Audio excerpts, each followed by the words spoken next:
itu hukuman tuh. Kalau hari-harinya nggak sholat berjamaah di masjid, itu hukuman tuh. Kalau hari-harinya nggak menikmati ibadah-ibadah kepada Allah, itu hukuman. Yang difahami oleh kita hukuman itu apa? Pilek, hukuman lahiriah, sahih? Yang kita pahami itu hukuman lahiriah. Padahal hukuman lahiriah itu kecil, ringan.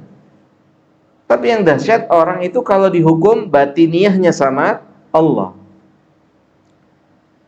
Batiniahnya dihukum sama Allah, suara adzan di depan mukanya itu nggak berasa, nggak ngepek, ya no ya. Kalau dihukum apanya? Batinnya, fisiknya sispek badannya, makannya 4 sehat 5 sempurna, tapi hatinya hancur. Di depan rumahnya masjid, tapi dia cuma jadi penonton dan penonton orang sholat. Bahkan tidak hanya jadi penonton, bahkan dia ngeledekin orang-orang yang sholat, nyinyir orang-orang yang sholat. Nasallallahu alaihi wasallam. Ya, hukuman Allah Jalla Jalalu itu yang paling dahsyat ketika Allah hukum hati seseorang. Ketika hukum, dan memang hukuman Allah itu pertama kali ketika seorang berdosa akan nyerang hatinya. Manusia ketika melakukan sebuah perbuatan dosa, maka hukuman pertama yang Allah berikan pada dia, hatinya diserang. Nabi yang mengatakan sallallahu alaihi wasallam, apa kata Nabi? Jika seorang hamba berdosa, jika manusia berdosa, maka apa kata Allah hukumannya? Allah taruh 1 titik hitam di mana? Di jidat, di tangan, di kaki, di mana, Burai? Di hati. Allahu Akbar. Jika anak Adam berdosa, maka Allah taruh 1 titik hitam. Titik hitam itu memudarkan rasa. Titik hitam itu menghilangkan semangat. Itu baru 1 titik. Gimana ribuan titik? Bagaimana nggak mati hati seseorang? 1 titik jangan dianggap ringan. 1 titik aja kita nggak qiyamul lail. 1 titik aja kita nggak baca Al-Quran. Gimana isinya ratusan bahkan ribuan titik hitam? Nggak peduli tuh hayya 'alas shalah, hayya 'alal falah, nggak peduli, nggak ngepek, nggak pengaruh. Allahu Akbar. Mungkin sebagian kita pernah merasakan ini. Gak ada pengaruhnya, gak ada efeknya.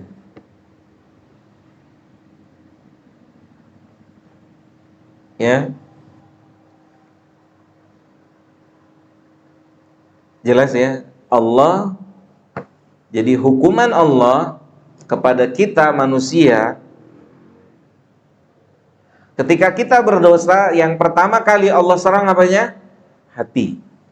Karena yang diserang hati, orang nggak bisa deteksi. Kalau yang diserang fisiknya, dia kan bisa deteksi. Pilek nih, demam, apalagi ya Burai, pusing. Itu bisa deteksi, ini jangan-jangan Allah lagi hukum. Kan orang nggak sadar. Bahkan keumuman manusia nggak sadar kalau dia lagi dihukum sama Allah, karena dia nggak pernah bisa sholat berjamaah di masjid. Sekalipun dia sholat berjamaah, dia nggak dapat khusyuk di dalam sholatnya. Dia nggak bisa lagi puasa sunnah Senin Kamis. Dia nggak bisa lagi qiyamul lail. Dia nggak bisa lagi menangis di malam hari. Dia nggak bisa lagi angkat tangan menikmati, meminta kepada Allah. Ini hukuman. Ya bagus. Ini hukuman. Pasti ada dosa. Dan yang diserang pertama apa? Hati. Des, satu titik ditancap langsung sama Allah. Dan baiknya Allah, jika kita menyelesaikan satu titik itu dengan bertobat, maka Allah akan hapus satu titik hitam itu. Maka teman-teman semua, kita harus punya mental kalau kita ini pendosa, sehingga kita akan berdampingan dengan istighfar. Karena kalau kita tidak berdampingan dengan istighfar, hati kita banyak titik hitamnya.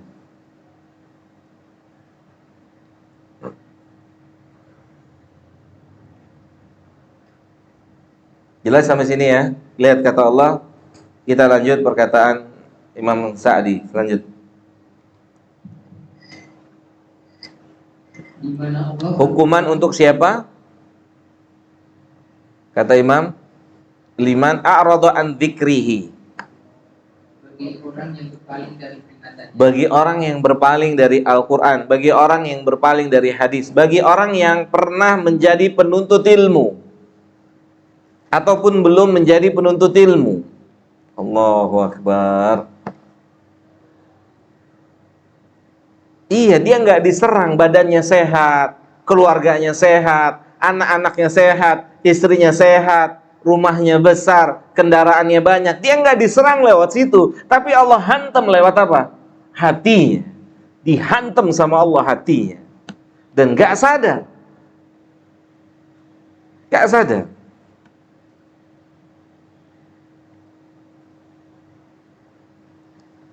Itulah salah satu makna sifat Allah Al-Latif, maha lemah lembut. Saking lemah lembutnya, ketika memberikan sesuatu kepada manusia, kebaikan, dia nggak sadar. Dan saking lemah lembutnya, ketika menghukum, orang itu pun nggak sadar. Kita baca, lanjut. Di mana Allah berfirman, barang siapa yang berpaling, yaitu berpaling dan menghalang-halangi dari pengajaran Rabb-Nya yang Maha Pemurah. Oke, dia berpaling, dia jauh, bahkan dia jadi orang yang berusaha menghalangi manusia lainnya. Lanjut. Yaitu Al-Quran yang agung yang merupakan rahmat terbesar dari Allah yang Maha Pemurah terhadap para hambanya. Oke. An-Dzikri, yakni yang dimaksud adalah Al-Quranul Karim, yaitu ilmu agama dan seterusnya. Lanjut.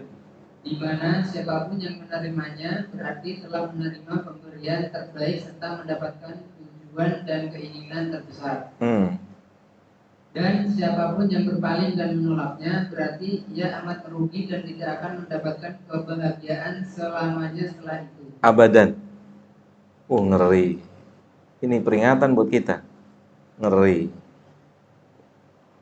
Makanya kenapa? Oke, kita antum kalau antum mau ambil ibrah, ya, antum mau ambil ibrah buat diri kita semua, ambil pelajaran buat diri kita. Kenapa terasa sulit datang ke majelis ilmu misalnya, melakukan ibadah-ibadah yang lainnya misalnya? Karena kita sudah berpaling. Dari peringatannya Allah. Kita sudah berpaling. Oke, kita tanpa menyebut orang per orang. Antum ngerasain bagaimana sulitnya ngajak orang duduk di majelis ilmu. Sulitnya mengajak sebuah kebaikan. Itu ada sebab akibat. Oke, ada sebab akibat. Keberpalingannya terhadap ayat-ayat dan hadis Nabi Sallallahu alaihi wasallam. Lanjut. Allah menjadikan setan sebagai teman. Allah yang bilang Anda akan bersahabat dengan syaitan. Anda akan bersahabat dengan syaitan. Siapapun kita yang jauh dari Allah, jauh dari Al-Quran, jauh dari hadis, jauh dari majelis ilmu, jauh dari peringatan Allah, maka Allah memberikan hukuman, yaitu hukumannya Allah akan jadikan syaitan teman kita. Allah akan jadikan siapa? Syaitan teman hidup kita.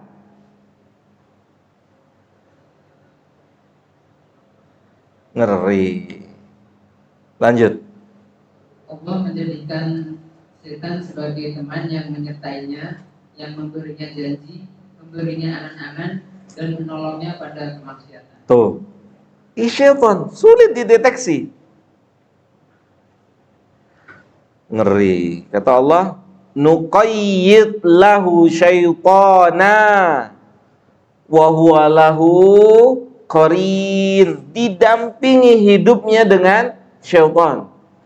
Syaitan akan selalu melakukan, membisikkan pembenaran.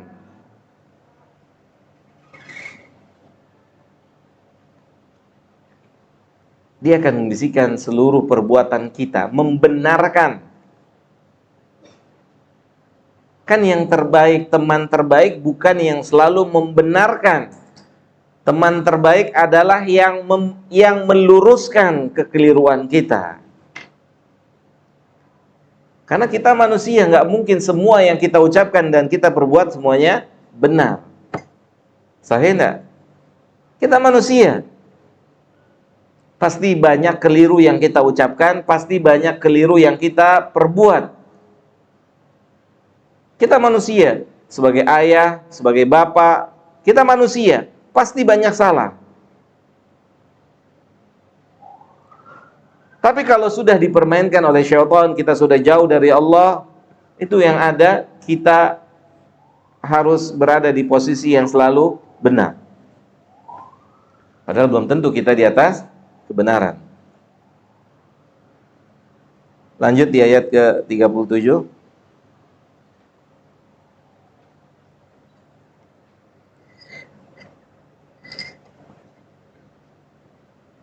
Kan syaitan kerjaannya apa? Menghiasi sesuatu maksiat. Maksiat itu dihiasi. Bagaimana maksiat itu tidak terlihat seperti maksiat, padahal dia maksiat. Syaitan menghiasi bagaimana sebuah ibadah itu telah kita lakukan dengan baik, padahal kita belum melakukan ibadah dengan baik. Itu kerjaannya dia. Kerjaan dia tuh nipu. Kerjaannya siapa? Syaitan itu nipu. Kita semua harus tahu, ya, kita semua harus mengerti kalau dia itu kerjaan utamanya nipu.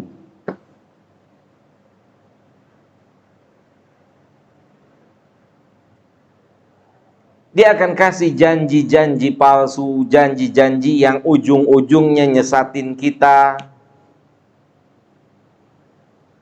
Na'udzubillah min dzalik. Allah yang biarin kita berteman dengan syaitan saat kita menjauh dari Allah. Gimana bisa selamat? Paham antum? Gimana kita bisa selamat kalau dibiarin kita berteman sama syaitan? Kalau dibiarin sama Allah berteman sama syaitan, siapa yang bisa selamat? Level Adam aja gagal. Dia nabi. Dia nabi. Gagal. Gimana hidup kita kalau Allah biarkan kita bersahabat dengan syaitan? Syaitan kan sifat. Dia bisa dari dua jenis, jin dan manusia. Syaitan itu sifat. Dia bisa dari dua jenis, jenis jin dan jenis manusia.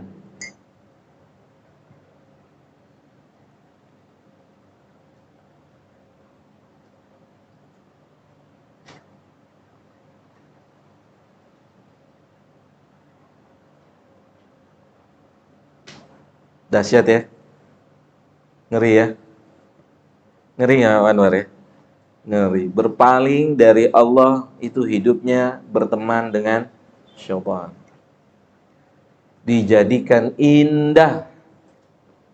Dijadikan indah. Dan nasihat itu sulit untuk masuk. Kecuali Allah yang berikan taufik.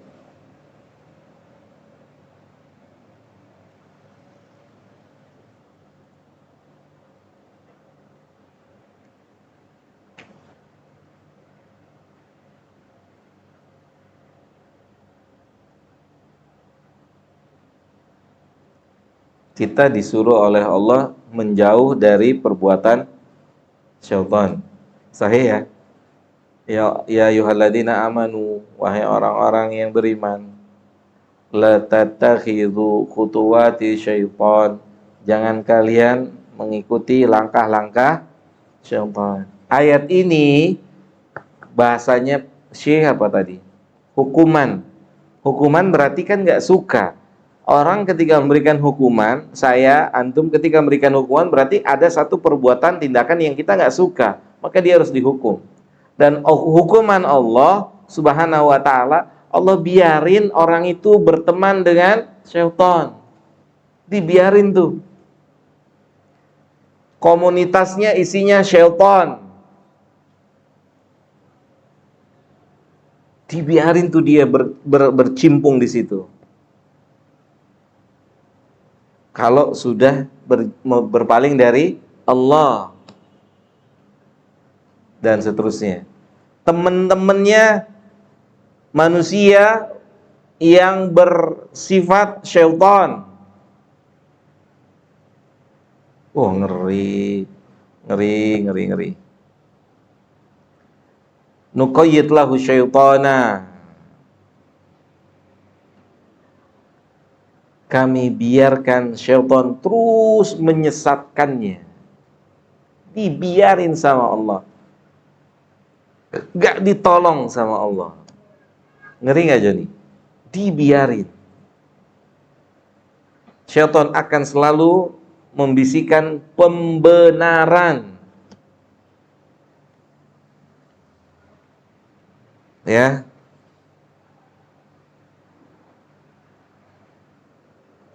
Kita ambil satu contoh ya, untuk bisa antum membayangkan. Seseorang yang sholat 5 waktunya di rumah, laki-laki yang nggak punya uzur, dia telah berpaling dari peringatan Allah yang memerintahkan untuk apa? Sholat berjamaah. Dia sudah berpaling. Maka ketika dia berpaling dari peringatan Allah, Allah biarkan syaitan temani dirinya. Udah kan lebih enak di rumah, lebih nyaman, lebih tentram.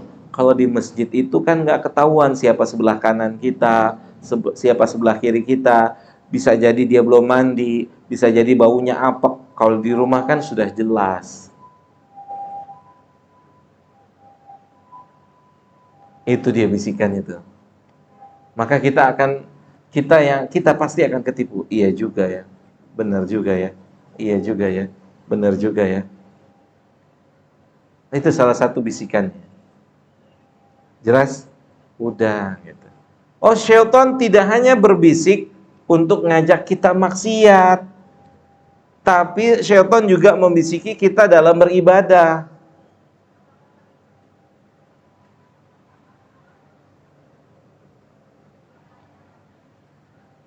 Lagi adzan, antum akan didorong sama syaitan disuruh baca Quran.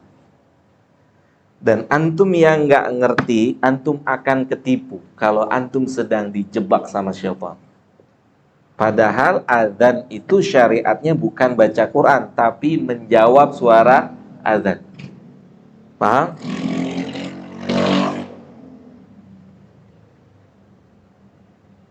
Itu.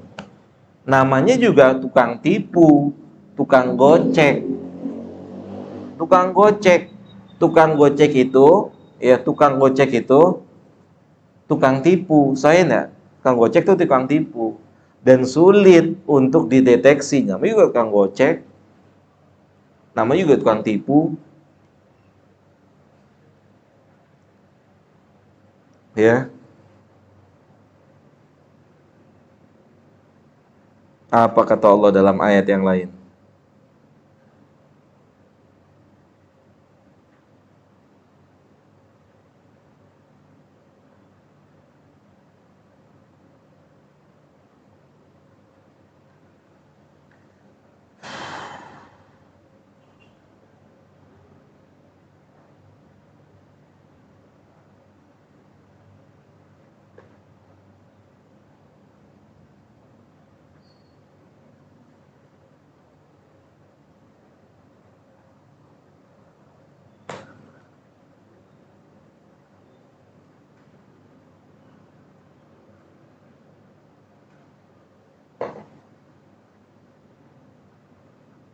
Dalam surat Fatir ayat ke-6.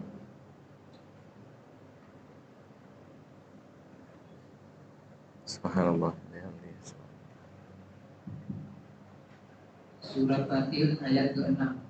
Sungguh setan itu musuh bagimu. Oke, dia musuh. Allah yang bilang dia musuh. Terus? Maka perlakukanlah ia sebagai musuh. Oke, sebagai musuh lakukan dia, sikapi dia sebagai musuh. Karena sesungguhnya setan itu hanya mengajak golongannya agar mereka menjadi penghuni neraka yang menyala-nyala. Oke.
Antum lihat surat Al-A'raf ayat 200.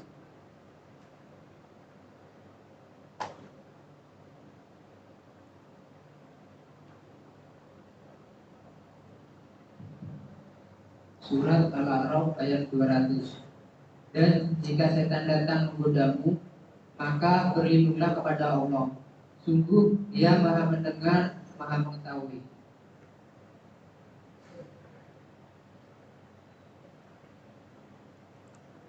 Lihat. Kata Allah, kalau dia bisikin kita, cepat berlindung kepada Allah. Bisikan itu nyata, baik bisikan di hati kita atau bisikan di telinga kita. Kalau bisikan di hati kita, kan jin. Kalau bisikan di telinga kita, manusia. Manusia. Bisikan di hati kita, jin.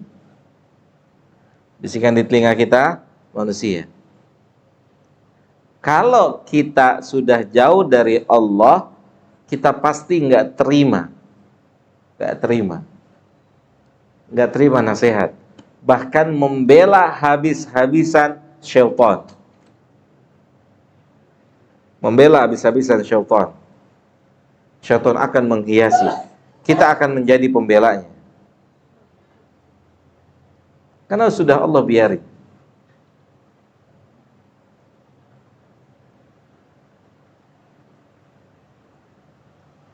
Dan gak ada yang sanggup untuk melawan fitnahnya syaitan. Gak ada. Fitnah syaitan itu hanya bisa dikalahkan dengan pertolongan Allah. Dengan pertolongan Allah. Bagaimana kalau Allah sudah biarin?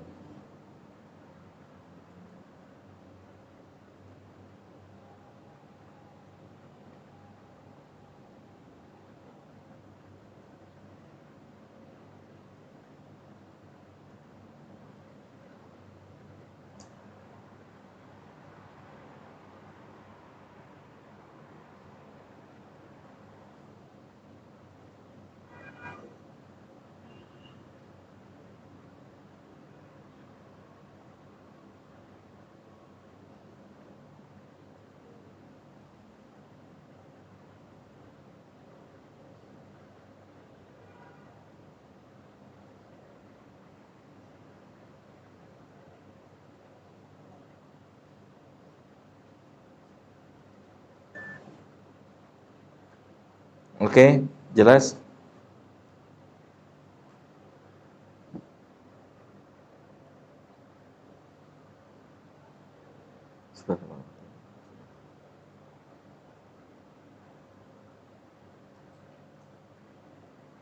Lanjut ke ayat 37.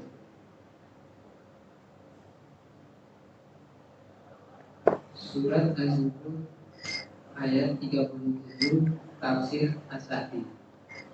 Dan sesungguhnya setan-setan itu benar-benar menghalangi mereka dari jalan yang benar, yaitu jalan dan agama yang lurus. Dan mereka menyangka bahwa mereka mendapat petunjuk. Oh, ngeri. Udah salah, merasa di atas kebenaran. Ngeri. Ngeri. Ya. Wa yahsabuna, mereka mengira, mereka menduga kalau mereka itu berada di atas kebenaran.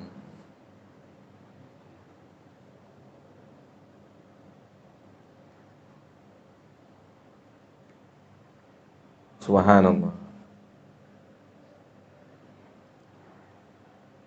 Biasa ikut kajian ke sini, kemudian ganti kajiannya jadi online, itu dihiasin sama syaitan. Enakan di rumah kayaknya. Kalau di rumah bisa ngawasin istri, bisa ngawasin anak, bisa ngopi, bisa ngeteh, itu dikerjain sama syaitan. Dia dikerjain sama syaitan, kecuali darurat. Makanya kita benar-benar harus punya ilmu. Kalau di dunia sepak bola, kan nggak sembarangan orang bisa jagain Messi. Betul nggak? Butuh back yang tangguh, kuat, sahih. Back abal-abal mah lewat sama dia. Lewat. Iya Pak Anwar, jelas Pak Anwar. Itu syaitan, tukang tipu Pak, tukang tipu. Siapa yang bisa kena tipu? Siapa yang bisa kena tipu, Ji? Antum kapan orang bisa kena tipu? Gak punya ilmu, sahih kan? Gak punya ilmu, ditipu sama syaitan. Ditipu, dikerjain sama syaitan, padahal dia sedang ditipu tuh sama syaitan. Ori kok ini bagus, ini teman anak masa dia bohong? Udah percaya sama dia. Padahal ketika dites palsu dia, KW dia. Udah belinya di situ pokoknya dijamin, padahal KW. Karena kenapa dia bisa ketipu, Pak? Karena nggak punya ilmu. Maka inilah diantara salah satu tujuan menuntut ilmu, agar tidak ketipu sama syaitan. Ada nggak orang berbangga dengan KW? Ada nggak? Orang bangga dengan KW ada nggak? Dalam dunia nyata ada nggak? Ada dong. Dia udah bangga dengan KW, padahal dia ketipu kan? Yang ngerti apa? Ih, kasihan ya. Kan begitu kan? Benar nggak, no? Kasihan ya. Barang Anda tuh KW. Gimana KW? Orang belinya di Arab. Iya, dari Arab, ngambilnya dari Tanah Abang. Iya nggak, Sal?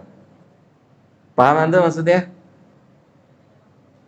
Ini aneh beli di Arab gampang. Itu apa namanya? Label diganti, tuh taruh stempel Arab. Kan begitu, Burai. Yang bisa ngomong begini siapa? Ham? Yang punya ilmu. Yang nggak punya ilmu ngotot nggak?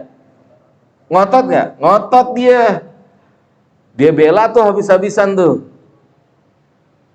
Karena dia sudah dikerjain sama syaitan. Itu ngeri.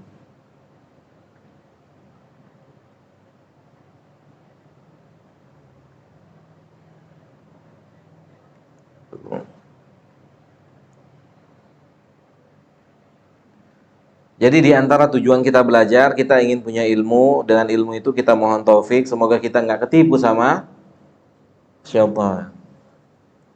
Karena rayuannya itu benar-benar indah dan manis. Rayuannya itu luar biasa dahsyat. Dahsyat rayuannya.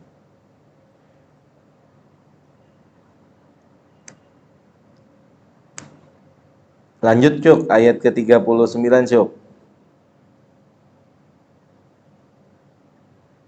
Ayat 38 Cuk.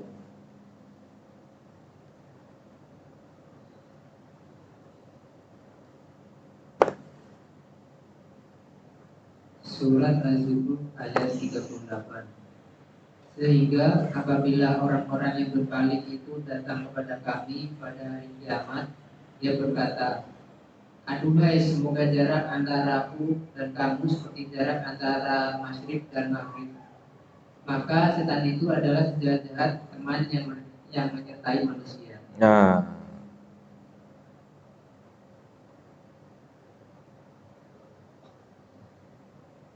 berfungsi nggak harapannya? Harapannya berfungsi nggak? Harapan apa? Dia nggak berteman dengan syaitan. Berfungsi nggak di hari itu? Enggak, antum lihat di ayat 39.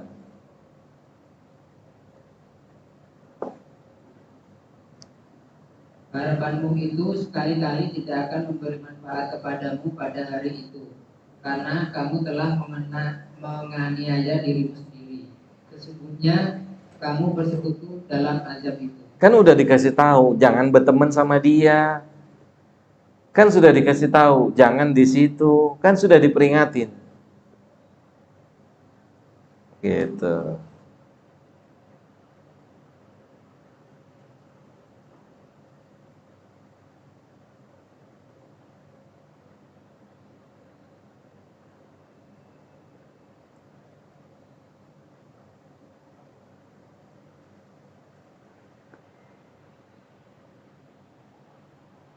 Ngeri. Kalau sudah Allah palingkan, ngeri.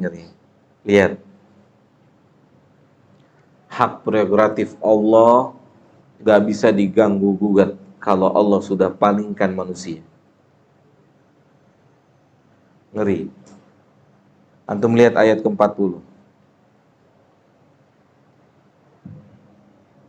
Maka apakah engkau Muhammad dapat menjadikan orang yang Kalau ini kata Allah menegaskan pada kita, kalau level Nabi kita, orang dekat Allah, itu nggak bisa tuh meluruskan orang yang dibengkokin sama Allah, tuh nggak bisa. Apalagi apa? Apalagi siapa? Apalagi kita. Level Nabi Shallallahu Alaihi Wasallam itu nggak bisa.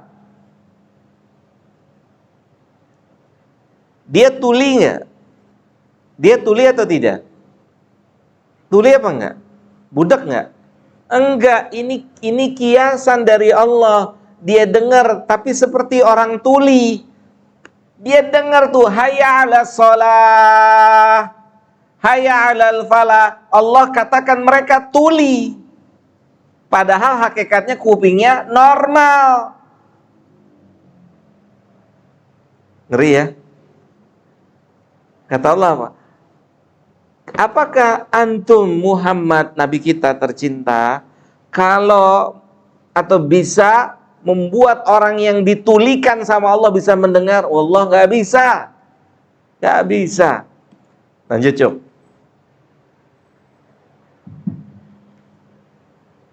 Atau dapatkah engkau memberi petunjuk kepada orang yang buta hatinya dan kepada orang yang tetap dalam kesesatan yang Allahu nyata? Akbar. Ini jangan buat orang lain, ini buat kita.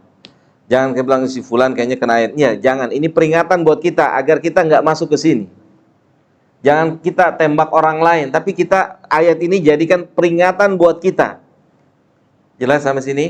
Jadikan peringatan buat kita. Jangan kita merasa oke, kayaknya saya nggak ada di ayat ini. Belum tentu. Bisa jadi besok pagi kita masuk ayat ini.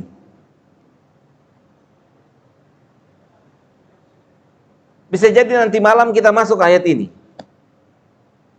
Maka ayat ini sebuah tanbih, peringatan.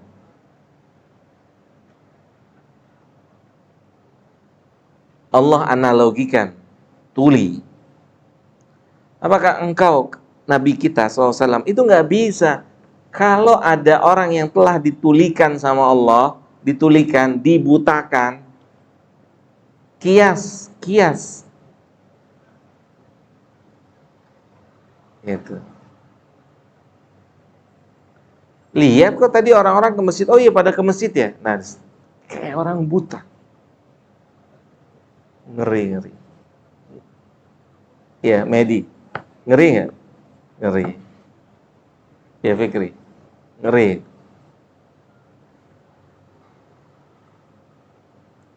Apa maknanya ayat ini? Untuk menjadikan orang tuli itu bisa mendengar, orang buta itu bisa melihat, cuma dengan satu cara, minta kepada yang menulikan dan membutakan agar dibukakan, kalau dia berkehendak. Paham tuh? Yuk kita baca tafsirnya.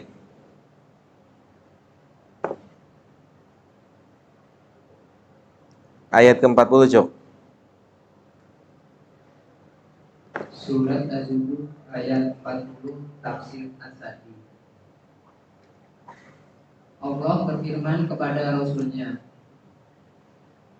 seraya memberi hiburan atas keengganan orang-orang yang mendustakan dan tidak mau mengikuti seruan beliau, dan bahwasanya tidak ada kebaikan pada diri mereka dan tidak ada kesucian dalam diri mereka untuk diajak menuju petunjuk. Jadi antum jangan sedih kalau bestie antum, kalau teman antum, kalau siapa antum, jangan galau.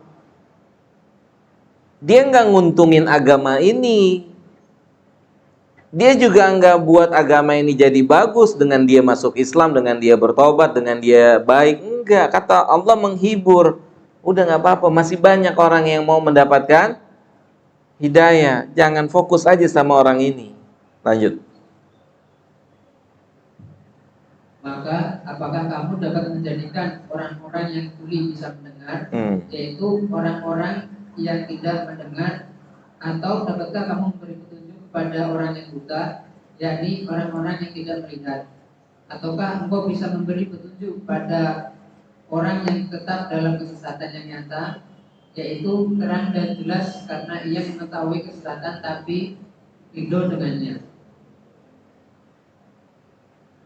Sebagaimana orang tuli tidak mendengar suara dan orang buta tidak bisa melihat. Begitu juga orang yang amat tersesat dengan nyata juga tidak bisa mendapat petunjuk. Fitrah dan akal sehat mereka rusak karena berpaling dari peringatan. Mereka membuat keyakinan palsu.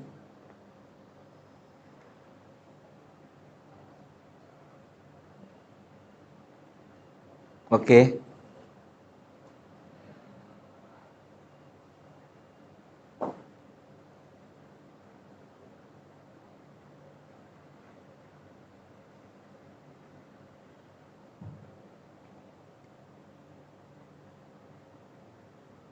Mereka membuat-buat keyakinan palsu dan sifat-sifat keji yang menghalangi antara mereka dengan petunjuk yang mengharuskan mereka terjerembab dalam kebinasaan. Oke. Ada soal sampai sini?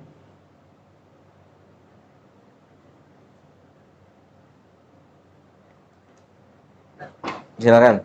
Cuk. Kalau misal kita rutin baca Al-Quran atau fikir petang, terus itu hanya sekedar misal hanya untuk rutinitas, dan apakah itu termasuk kenikmatan yang disediakan oleh Allah?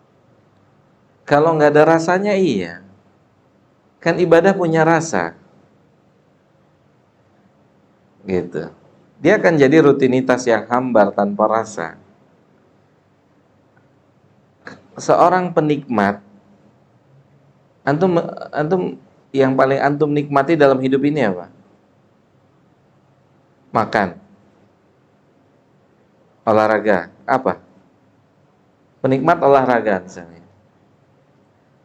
Dia itu benar-benar akan menikmati masa-masa dia sedang olahraga. Ya enggak?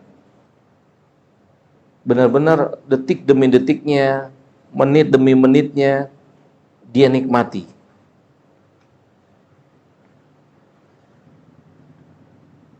Coba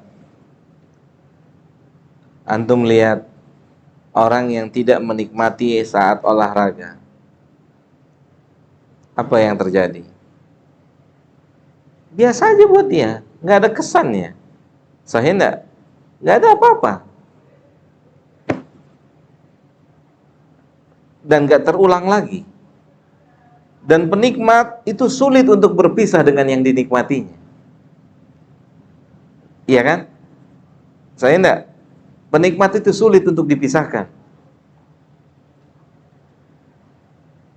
Paham antum? Makanya sifat dunia memang nikmat. Nikmat muajjal, nikmat yang disegerakan, tapi dia menipu. Dan caranya untuk mendapatkan kenikmatan yang hakiki harus ridho kehilangan kenikmatan yang sebentar.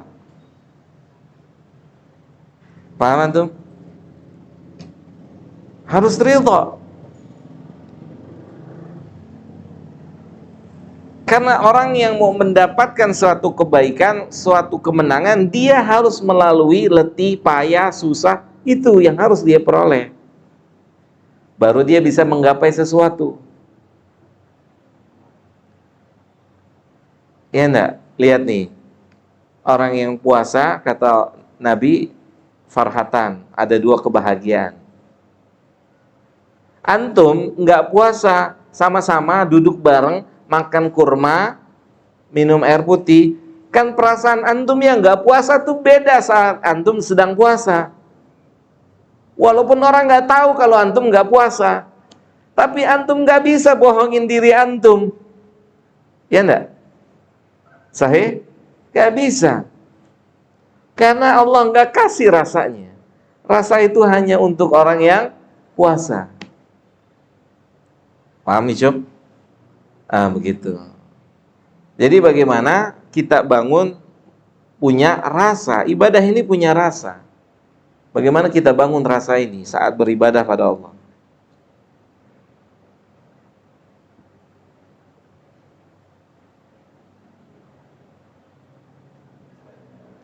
Rasanya apa? Rasanya apa? Pahit. Tapi manisnya di ujung. Kan pahit, antum siang-siang ngeliatin orang minum cendol. Pahit ya? Ya kan? Antum lagi puasa, depan muka antum cendol sama duren. Bakso Malang, kan pahit tuh. Ya nggak jadi? Pahit. Ya nggak Sal? Tapi manisnya nanti di ujung kalau antum bertahan. Kalau antum bertahan. Saya mau tanya, bakso itu halal nggak antum beli? Halal. Tapi antum berjuang untuk dapat kenikmatan ba'da maghrib. Kita ketika meninggalkan dunia ini bukan karena dunianya haram. Paham antum? Bukan, tidak diharamkan. Siapa yang mengharamkan dunia? Allah cuman kasih kita, ajak kita berpikir. Kalau antum nyemplung di sini, antum akan ketipu di sini. Di mana? Dunia. Antum akan ketipu di sini. Sabar, nanti ada ba'da maghrib. Mungkin yang antum dapatkan cuma kurma, tapi lihat nanti. Dan begitulah penghuni surga. Oke, kita cari hadis itu. Nabi bilang gini. Kata Nabi kita SAW,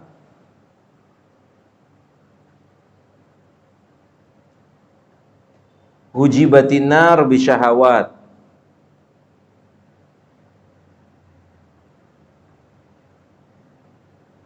Artinya, isinya neraka adalah sesuatu yang disukai oleh syahwat.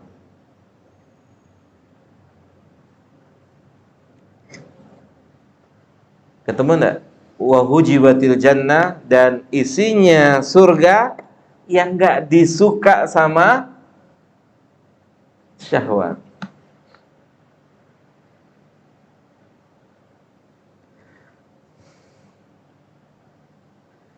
Ini minum gaya baru nih. Ramuan,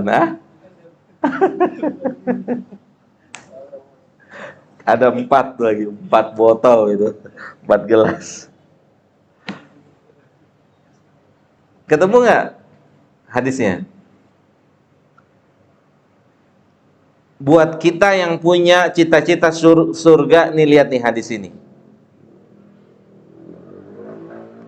Coba baca Cuk, antum punya ketemu hadisnya? Dari Anas bin Malik radhiyallahu anhu bahwasanya Rasulullah sallallahu alaihi wasallam bersabda, surga itu diliputi perkara-perkara yang dibenci oleh jiwa. Oke, nggak disuka. Di sini surga tuh isinya begitu. Jiwa kita nggak suka. Qiyamul jiwa kita nggak suka, berontak. Capek, letih, ngantuk kan? Berontak. Infak, sodakoh, jiwa kita nggak suka, berontak. Ntar uang lu kan udah carinya susah-susah, masa lu infakin. Dan begitu seterusnya. Lanjut Cuk. Dan neraka itu diliputi perkara-perkara yang disukai syahwat. Oke. Perkara yang disukai oleh syahwat. Kan sulit tuh. Sulit nggak? Sulit. Syahwat kita enaknya ngaji sambil minum kopi, nyender di rumah, apalagi makan cireng kan gitu. Syahwat.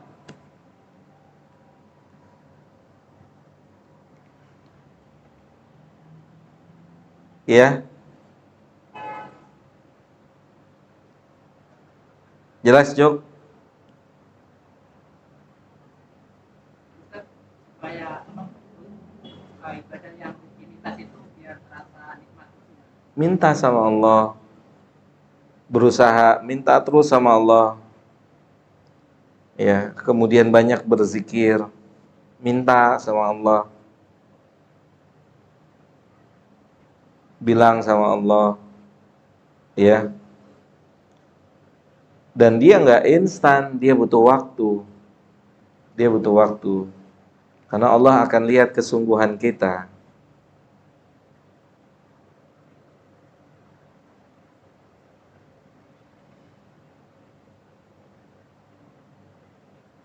Dan pastinya berusaha semaksimal mungkin menjauhi perbuatan dosa dan maksiat. Karena kita sudah tahu tadi, dosa itu 1 titik hitam. Rasa itu pudar. Rasa itu pudar. Sholat tapi nggak ada rasanya. Ngaji tapi nggak ada rasanya. Puasa tapi nggak ada rasanya. Gitu. Baca Quran tapi nggak ada rasanya.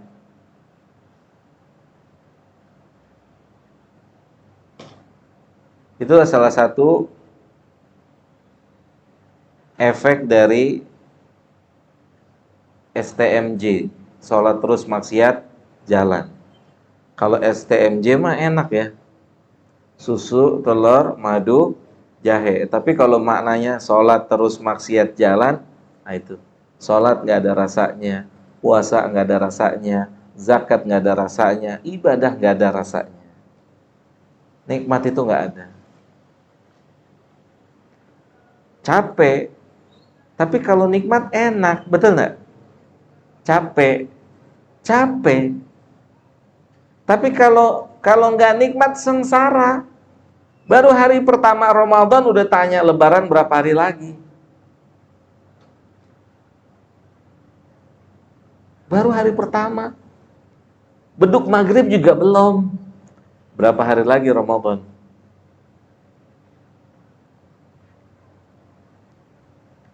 Silakan jadi.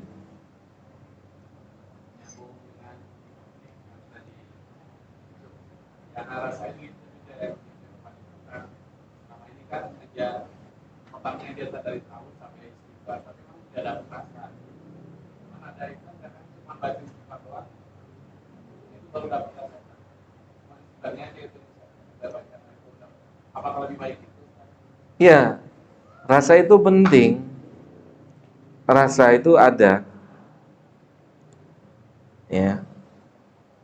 Karena orang munafik juga melakukan sholat, puasa, tapi mereka nggak mendapatkan rasanya, sehingga mereka ditempatkan di neraka, bahkan di keraknya neraka. Maka berusahalah memiliki rasa. Jadi jangan kita salah sangka, kita ikut pengajian itu di antara hasil yang Allah akan berikan, Allah kasih rasa tuh pada kita tuh. Dikit, dikit, dikit, dikit, dikasih rasa itu. Sebagaimana rasa itu hilang saat kita ninggalin pengajian. Paham antum? Sebagaimana kita meninggalkan kegiatan beribadah, rasa itu hilang sedikit demi sedikit. Jelas Joni? Gitu. Wallahu a'lam bishawab. Jadi artinya lebih baik mengambil yang sedikit untuk mendapat rasa ya daripada yang banyak tapi tidak dapat apa-apa. Iya, betul. Sedikit tapi dia berkualitas. Kualitas dikedepankan daripada kuantitas. Antum lihat, ada seorang sahabat datang nemuin Nabi kita SAW. Dia merasa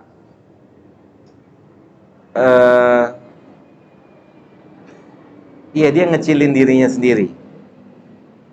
Karena surat Al-Quran yang dia hafal cuma surat Al-Ikhlas. Jadi dia datang nemuin Rasul, dia bilang,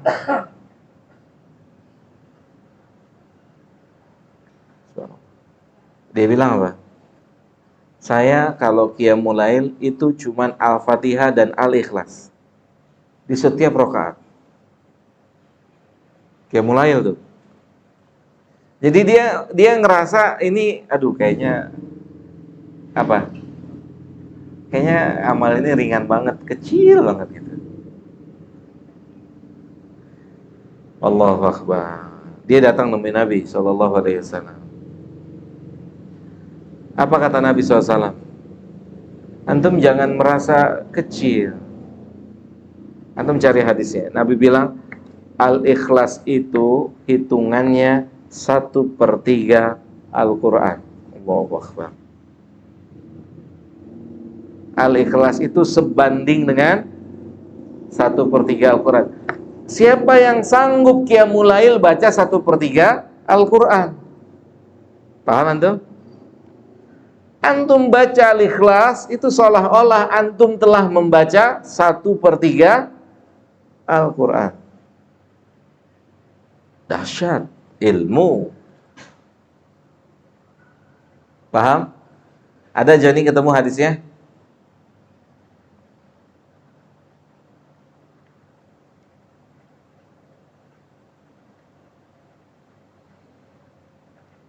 Mau nanya bang? Sebentar ya bang. Gimana jangan ketemu? Cuk punya hadisnya nggak? Baca Cuk. Dari Abu Sa'id Al-Khudri radhiyallahu anhu, dia berkata, Rasulullah Shallallahu alaihi wasallam bersabda, demi Allah yang jiwaku di tangannya, sesungguhnya surat Al-Ikhlas sebanding dengan sepertiga Al-Quran. Oh, nggak bercanda, nggak main-main Al-Ikhlas itu. Sepertiga. Antum baca Al-Ikhlas itu seolah-olah antum baca sepertiga Al-Quran.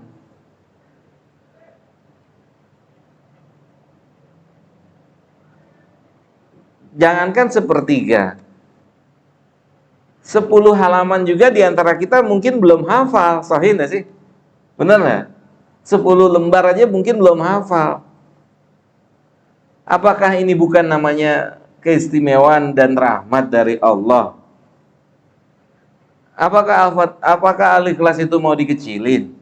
Sementara Al-Ikhlas itu ukurannya sepertiga Al-Quran. Jadi buat kita yang dikit hafalannya, maka jangan berkecil hati. Atau kita yang punya kesulitan ngafal ayat 1 hafal, pindah ayat 2, ayat 1 lupa. Ya, karena sudah faktor ngafal ayat 3, ayat 1, 2-nya lupa. Terus ngafalin terus dan konsentrasi 1/3 Al-Quran tuh kata Nabi. Nabi menenangkan siapa? Orang tadi. Tadinya dia pikir cuman baca Al-Ikhlas itu jadi amal yang sepele. Ternyata 1/3 Al-Quran. Ya bukan artinya kalau gitu kita nggak perlu ngafalin Quran. Iya, nggak begitu juga. Kan ada orang yang terkendala menghafal. Sahih? Maka ini peluangnya. Gitu. Yang sudah hafal nggak bisa bilang cuman Al-Ikhlas doang. Enggak, Nabi nggak bilang cuman Al-Ikhlas. Sahih nggak, Pak? Kata Syekh Abdul Razak ini, hafizahullah taala. Ada salah seorang apa, Gus? Gus, jangan bengong, Gus. Mikirin kuku, itu pegang kuku aja, Gus. Kata Syekh Abdul Razak hafizahullah taala, ada seseorang yang umroh di majelis beliau, terus tanya kepada beliau. Nanya kepada Syekh Abdul Razak hafizahullah. Katanya gini, ya Syekh, dia nanya terus nangis di tengah-tengah pertanyaannya. Kayaknya anak sholat malamnya gini-gini aja. Kenapa? Karena cuman baca Al-Fatihah, Al-Ikhlas, Al-Fatihah, Al-Ikhlas. Setiap rakaatnya gitu aja. Nangis, nggak punya hafalan banyak. Gitu. Kemudian baru Syekh Abdul Razak membawakan hadis ini. Sebelum antum, udah ada sahabat dulu yang datang nemuin Nabi. Ya, nggak dikecilin tuh hatinya ya. Aduh, udah ngaji lama-lama lu masih Al-Ikhlas aja. Nggak dikecilin hatinya. Ya nggak? Ahmad ya? Ya nggak Ahmad? Nggak dikecilin. Udah ngaji lama-lama lu masih Al-Ikhlas saja. Mau sampai kapan lu Al-Ikhlas terus? Dia nggak punya ilmu tuh yang ngomong, yakin saya nggak punya ilmu. Kalau dia punya ilmu, malu dia sama hadis Nabi. Ya nggak, Ji? Paham nggak? Nabi, orang datang, saya qiyamul lail sepanjang malam, hari-hari isinya Al-Fatihah, Al-Ikhlas, Al-Fatihah, Al-Ikhlas, Al-Fatihah, Al-Ikhlas. Ini sahabat loh. Ya, ini sahabat. Dikecilin nggak sama Nabi? Aduh, udah mulai hari ini jangan main sama aneh deh. Hah? Ngerusak nama aneh nanti. Dikecilin nggak dia? Enggak. Antum harus tahu, Al-Ikhlas itu sebanding dengan 1/3. Orang itu jadi gimana? Alhamdulillah ya Allah, masih ada peluang. Gitu. Jelas ya? Jadi Pak Dirut mau tanya, apa sudah lupa? Sudah. Baik, kita cukupkan sampai di sini. Mudah-mudahan ada manfaatnya buat kita semua. Jadi penulis mengabarkan pada kita agar kita berhati-hati. Kita tadi sudah bacakan ayatnya, yaitu hati-hati dari berpaling dari peringatan Allah yang sudah kita tahu, ya. Semoga Allah Ta'ala berikan taufik untuk kita semua. Semoga Allah berikan kita semua kesabaran untuk bertahan di atas kebaikan. Semoga Allah Subhanahu wa Ta'ala tidak golongkan kita sebagai orang-orang yang tertipu, menyangka kita berada di atas kebaikan padahal kita berada di atas keburukan. Semoga Allah berikan hidayah untuk kita sampai kita meninggal dunia, untuk bisa senantiasa taat pada Allah. Semoga Allah berikan kita kalimat la ilaha illallah di penghujung usia kita masing-masing. Semoga Allah masukkan kita ke dalam surganya, jauhkan dari neraka, jauhkan dari siksa kubur. Semoga Allah Subhanahu wa Ta'ala jaga saudara-saudara kita di Palestina. Semoga Allah jaga Masjidil Aqsa. Semoga Allah Subhanahu wa Ta'ala persatukan kaum muslimin dan kaum muslimat di atas kebenaran. Semoga Allah Subhanahu wa Ta'ala menghancurkan seluruh pihak-pihak yang berbuat anarkis di Masjidil Aqsa dan di Palestina. Semoga Allah hancurkan mereka. Semoga Allah binasakan mereka. Amin Allahumma amin. Wa sallallahu ala nabiyyina Muhammadin wa ala alihi wa sahbihi ajma'in.